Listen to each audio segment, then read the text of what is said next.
چونٹی اور ٹڈا۔ ایک چونٹی تھی، وہ کہیں جا رہی تھی۔ راستے میں اسے ایک ٹڈا ملا۔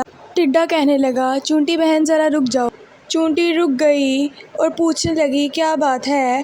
ٹڈے نے کہا، چونٹی بہن میٹھی میٹھی ہوا چل رہی ہے، آؤ باغ میں جا کر کھیلیں۔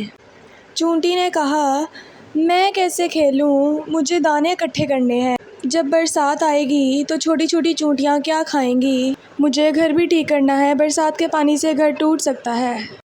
ٹڈے نے کہا، ہم تو کھیلتے ہی ہیں جی۔ آخر ایک دن بادل آ گئے اور زور سے بارش ہونے لگی۔ ٹڈا چونٹی کے گھر گیا اور زور سے دروازہ کھٹکانے لگا۔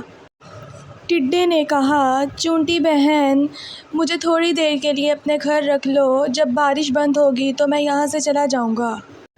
چونٹی بولی، بھائی ٹڈے، تم نے سارا سال کام نہیں کیا، تم نے اپنا گھر نہیں بنایا، مشکل وقت کے لیے اناج جمع نہیں کیا، جاؤ، میں تمہاری مدد نہیں کر سکتی، جو سستی کرے اس کی سزا یہی ہے۔ ٹڈا گڑ گڑایا، چونٹی بہن اس بار مدد کر دو، آئندہ محنت کروں گا۔ چونٹی نے چاول کا ایک دانہ ٹڈے کو دیا اور کہنے لگی، یہ لے لو، لیکن میرے گھر میں تمہاری کوئی جگہ نہیں۔